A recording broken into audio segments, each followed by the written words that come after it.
Nanak classes. दोस्तों Nanak classes के YouTube channel पे आपका स्वागत है। आज बात करें 21 अगस्त 2020 और 21 अगस्त 2020 के जितने भी Rajasthan plus India current affairs के क्वेश्चन बनते हैं, आज हम उनका डिस्कस करेंगे। पूरा वीडियो ध्यान से देखना और लास्ट में मैं आपसे क्वेश्चन पूछूंगा जिनके जवाब आपको कमेंट बॉक्स में देने। दोस्तों वीडियो अच्छा लगे तो लाइक शेयर करना। अगर आप चैनल पर नए हैं तो इसको सब्सक्राइब कर लेना और सब्सक्राइब करने के बाद इसके पास लगे बेल आइकन के घंटे को दबा लेना। तो स्टार्ट करते हैं। और इसकी पीडीएफ आपको टेलीग्राम पर नानक क्लासेस स्टडी अड्डा ग्रुप बना हुआ है, वहाँ हर रोज़ प्राप्त हो जाती है।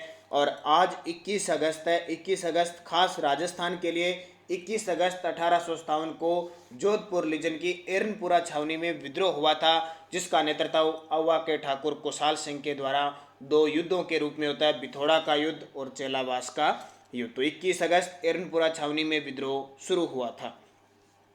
पहला क्वेश्चन देखिए, राजस्थान में इंदिरा रसोई योजना की शुरुआत मुख्यमंत्री अशोक गहलोत ने कब से की? बहुत ही इंपॉर्टेंट है राजस्थान वासियों के लिए और ये क्वेश्चन एग्जाम में पक्का आएगा। इंदिरा रसोई योजना की शुरुआत मुख्यमंत्री अशोक गहलोत ने कब से की? तो तारीख याद रख लेना, 20 अगस्त 2020 से इसका वर्चुअल उद्घाटन किया गया। मुख्य तथ्य है, 2-3 बार मैं आपको इसके बारे में पूरी डिटेल बता चुका हूँ, लेकिन फिर भी थोड़ी सी और बता देता हूँ। पूर्व प्रधानमंत्री राजीव गांधी की जयंती बनाई गई थी 20 अगस्त को, और किस रूप में बनाई जाती है? ध्यान रखना, सद्भावना दिवस के रूप में बनाई जाती है। ये 1984 से लेकर 1989 तक हमारे देश के प्रधानमंत्री रहे थे। कंप्यूटर क्रांति कहे या ग्रामीण पंचायत राज जो भी है, इनका स्वर्ण काल भी किसके शासनकाल को कहा जाता है? राजीव गांधी के काल को। 20 अगस्त 2020 को मुख्यमंत्री अशोक गहलोत ने इंदिरा रसोई योजना की शुरुआत की, जिसके तहत 8 रुपये में सभी के लिए शुद्ध, ताज़ा व पौष्टिक भोजन उपलब्ध होगा। कितने में? 8 रुपये में महज शुद्ध, ताज़ा और पौष्टिक भोजन होगा। प्रत्येक थाली में 100 ग्राम तो दाल, 100 ग्राम सब्जी और 250 ग्राम चपाती और अचार उपलब्ध करवाया जाएगा। इसके लिए सरकार प्रतिवर्ष 100 करोड़ रुपए का खर्च करेगी और सरकार इसके लिए कितना देगी? 12 रुपये प्रति थाली देगी। यानी जैसे 8 रुपये प्रति थाली तो वहन किया जाएगा, और ये सरकार है जो भी संस्था या कोई भी काम करेगी तो उनको ये 12 रुपये थाली दी जाएगी। तो ये इंपॉर्टेंट क्वेश्चन है, कल मुख्यमंत्री अशोक गहलोत ने इसका उद्घाटन किया था। दूसरा क्वेश्चन देखिए, राजस्थान में कोविड-19 की जांच, ये मिस्टेक है, यहाँ से ध्यान रखना। कोविड-19 की जांच के लिए कितने माइक्रोबायोलॉजिकल लैब तैयार हो चुके हैं? राजस्थान में कोविड-19 कोरोना वायरस के जांच के लिए माइक्रोबायोलॉजिकल लैब तो 19 बायोलॉजिकल लैब बनकर तैयार हो चुकी है। इसकी घोषणा मुख्यमंत्री अशोक गहलोत जी ने खुद की। तो देखिए, मुख्यमंत्री अशोक गहलोत ने घोषणा की थी कि कोविड-19 की जांच के लिए 19 माइक्रोबायोलॉजिकल लैब तैयार हो चुके हैं। इसके अलावा मुख्यमंत्री ने 37 मेडिकल परियोजनाओं का शिलान्यास व लोकार्पण भी किया। तो ये भी इंपॉर्टेंट, और भी कई लोकार्पण शिलान्यास किए, तो कल के वीडियो में उनकी चर्चा खूब सारे बढ़िया तरीके से करेंगे, क्योंकि जितनी रिपोर्ट आपके पास कल की पहुंची आपको उपलब्ध करवा दी गई। तीसरा देखिए, राजस्थान के किस जिले के एयरबेस पर तेजस की स्क्वाड्रन बनेगी? राजस्थान के किस जिले के एयरबेस पर तेजस की स्क्वाड्रन बनेगी? तो वो है फलोदी जोधपुर। कौन सा? फलोदी जोधपुर है जहाँ पे एयरबेस पर तेजस की स्क्वाड्रन बनेगी। तो इसका सही जवाब क्या हो जाएगा? फलोदी जोधपुर के अंदर एयरबेस पर तेजस की स्क्वाड्रन बनेगी। अभी आपको पता है ये तेजस खरीदे गए हैं, टोटल 6 ये खरीदे गए हैं अमेरिका से और इधर से, तो लगातार इनकी बढ़ोतरी होती जा रही है।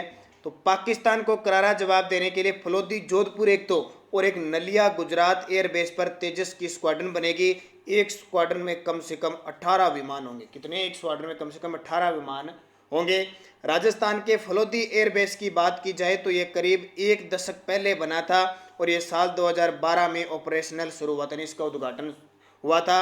यहाँ ME 17वीं हेलीकॉप्टर की पहली स्क्वाड्रन को सुरक्षा के लिहाज से भी तैनात किया गया। कई बार यहाँ पे तेजस वगैरह ट्रेनिंग प्रशिक्षण लेने के लिए, ट्रायल लेने के लिए पहुँच चुके हैं। अब बात आती है पिछले साल BSTC के क्वेश्चन की, कि यहाँ से क्वेश्चन किस प्रकार आया। क्वेश्चन क्या कि एयरबेस की बात करें, वायु परिवहन की बात करें, हमारे राजस्थान में BSTC आपसे पूछे कि सैन्य हवाई अड्डे कितने हमारे राजस्थान में? तो 4 सैन्य हवाई अड्डे, ध्यान रखना, सीधा पूछा था। तो 4 कौन कौन से हैं? एक तो नाल बीकानेर, एक जैसलमेर का, और एक सूरतगढ़ का, और एक उत्तरलाई जो बाड़मेर के अंदर है। ये क्या है? 4 सैन्य हवाई अड्डे हैं।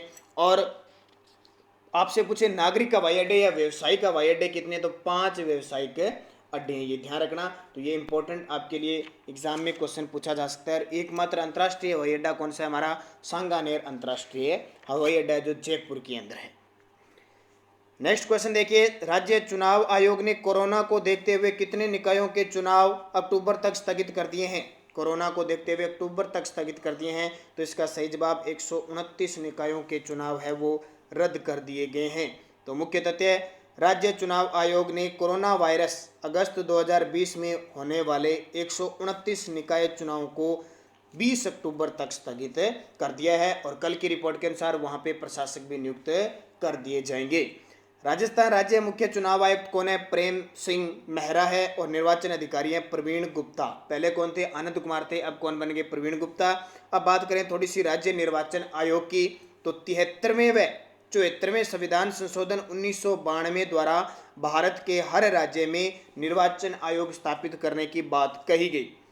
इनकी जिम्मेदारी क्या होती है? स्थानीय निकायों के चुनाव संपन्न करवाना इनकी खास जिम्मेवारी है। और इनकी स्थापना जुलाई 1994 में हुई थी। ये इंपॉर्टेंट है। राज्य निर्वाचन आयोग की स्थापना 73वें व 74वें संविधान संशोधन 1992 के द्वारा जुलाई 1994 को की गई। प्रथम मुख्य चुनाव आयुक्त थे हमारे अमर सिंह राठौड़। और प्रथम राज्य निर्वाचन अधिकारी थे वो थे बीबी मोहंती। ये सारे के सारे आपके लिए इंपॉर्टेंट बन जाते हैं। नेक्स्ट क्वेश्चन देखिए, जयपुर एयरपोर्ट को अगले 50 वर्षों के लिए किस निजी हाथों में जो दिए, जो संस्था है किसकी? जयपुर एयरपोर्ट को अगले 50 वर्षों के लिए किसे निजी हाथों में दे दिया गया है? तो ये दिया गया अडानी ग्रुप को दे दिया गया है। मुख्य तथ्य, केंद्र सरकार ने देश के 3 एयरपोर्ट जयपुर, गुवाहाटी और तिरुवनंतपुरम को निजी हाथों में सौंप दिया। तो लगातार निजीकरण का काम चल रहा है, जिनमें राजस्थान के जयपुर एयरपोर्ट को अगले 50 वर्षों के लिए अडानी ग्रुप को ठेके पर दे देंगे। अगले 50 वर्ष तक अधिकार किसका होगा? अडानी ग्रुप का होगा। उसमें वो किस प्रकार की सुविधा देते हैं, किस प्रकार का किराया लेते हैं, वो इन पर निर्भर होता है। और उसके बाद में वापस सरकार के अंडर में आ जाएगा 50 साल बाद। इससे पहले लखनऊ, अहमदाबाद और बेंगलुरु को भी पीपी मॉडल के तहत निजी हाथों में सौंपे जा चुके हैं। जैसे अभी रेलवे का निजीकरण किया जा रहा है, निजी हाथों में सौंपे जा रहे हैं, उसी प्रकार इनको हवाई अड्डों को भी दिया जा रहा है। ये एयरपोर्ट हमसे दूर होते हैं काफ़ी, तो हम ज़्यादातर इन पे ध्यान नहीं दे पाते। और रेलवे की मांग काफ़ी उड़ रही है कि निजीकरण न हो इनका। तो ये अभी 3 एयरपोर्ट जयपुर, गुवाहाटी और तिरुवनंतपुरम को भी निजी हाथों में सौंपने की पूरी कामयाब शुरू हो चुकी है। और जयपुर एयरपोर्ट को किसे दिया जाएगा? अडानी ग्रुप को। तो ये आपके लिए इंपॉर्टेंट है। छठा देखिए, भाद्रपद शुक्ल दूज को किस लोक देवता की जयंती बनाई गई? भाद्रपद शुक्ल दूज को तो कौन से लोक देवता हो सकते हैं? सबसे प्रसिद्ध लोक देवता, सबसे बड़ा मेला यहाँ पे राजस्थान में बढ़ता है। लोक देवता बाबा रामदेव जी जो पंचपीरों में शामिल है, उनका मेला कब बढ़ता है? तो भाद्रपद शुक्ल दूज को इनकी जयंती मनाई जाती है। अब बात आती है कि रामदेव जी का जन्म कहाँ हुआ था? उड़काशमेर शिव तहसील बाड़मेर में भाद्रपद शुक्ल दूज को हुआ था। और इनकी जन्म तिथि लगभग 405 ईस्वी मानी जाती है। पिता अजमल जी, माता मीणादे और पत्नी नेतलदे या निहालदे थी, जो अमरकोट के राजा दलेल सिंह की पुत्री थी। बहन इनकी सुगना थी, सवारी इनकी नीली घोड़ी थी, और धर्म बहन इनकी डालीबाई थी। और एक भाई थे विरमदेव, जाति इनकी राजपूत, और गोत्र पूछे रामदेव जी का तो तंवर वंशीय माने जाते हैं। श्री कृष्ण का अवतार कहते हैं, राम सा पीर कहते हैं, रोणे चेरा धनी पीरों के पीर। और कुष्ठ रोग के निवारक देवता कौन है? रामदेव जी। इनका जो पद चिन्ह है वो कौन सा है? पगलिया, जो खास करके आप गाड़ी में और घरों में लोगों के देखते हो। तो रामदेव जी एकमात्र ऐसे लोक देवता जो कवि भी थे, और इन्होंने 24 बाणियाँ एक उपदेश भी दिए थे।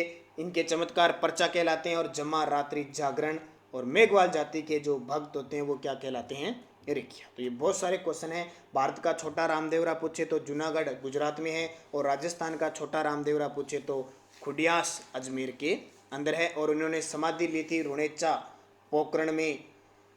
ध्यान रखना, भाद्रपद शुक्ल दशमी को इनके द्वारा जीवित समाधि ली गई 1458। तो ये सारी बातें आज मैंने एकदम 1 मिनट में बाबा रामदेव जी के बारे में बता दी, क्योंकि भाद्रपद महीना चल रहा है, उनका गुणगान किया जा रहा है। सातवां देखिए, गृह मंत्रालय ने किस रेलवे स्टेशन का नाम बदलकर बनारस करने को मंजूरी दी है?